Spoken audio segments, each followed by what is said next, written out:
Hi guys, I thought I'd start with the criteria this time for dissociative identity disorder, and then we'll go back to the slides.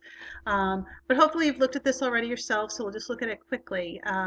Right, a dissociative identity disorder used to be multiple personality disorder, is this disruption of identity. So two or more distinct personality states marked by discontinuity in sense of self and sense of agency, behavior, consciousness, memory, affect, which is emotion, perception, like all of these things might alter.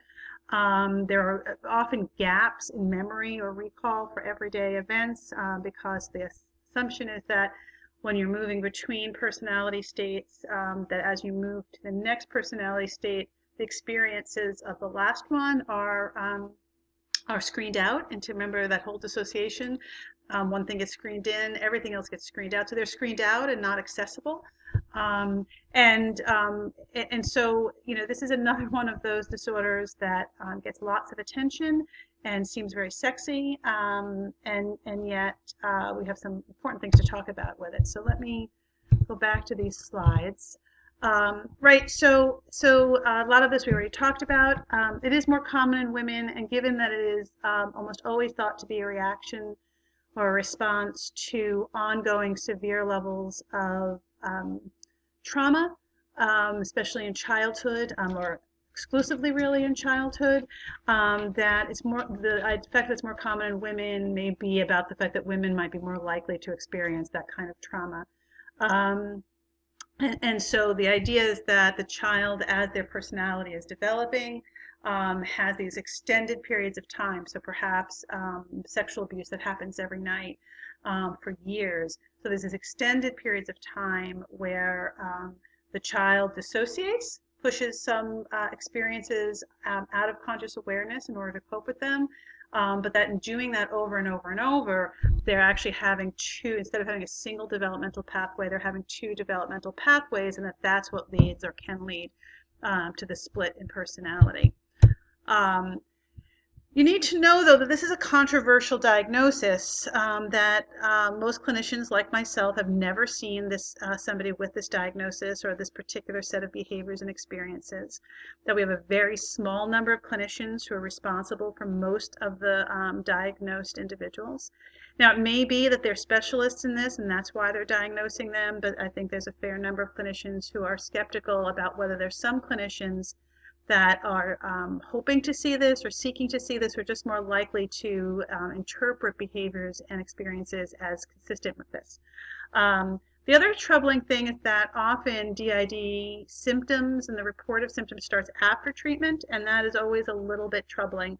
And there's also always concern about whether some clinicians are asking leading questions or leading a client to understand their behaviors and experiences in certain ways.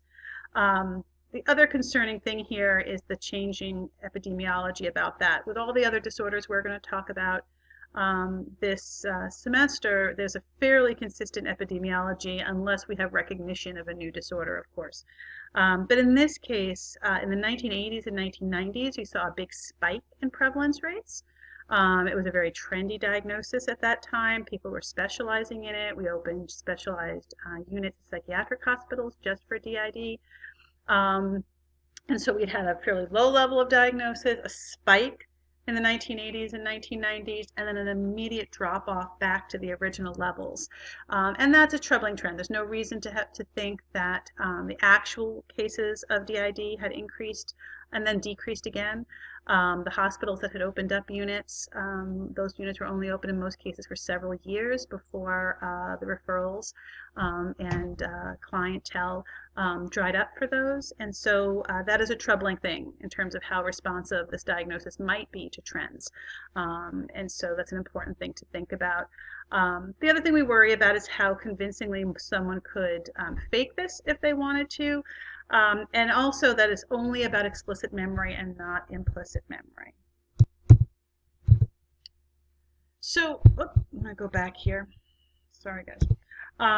So there's reason to wonder about this diagnosis. In the end, I suspect that this diagnosis does exist. It just exists at a much lower rate than some clinicians are going to say it exists, and that's just an important thing to know. Make sure you watch the video. There's a video from the Oprah Winfrey Show of all things, but it's a pretty good video showing a woman who has a diagnosis of DID and apparently has had the diagnosis for some time.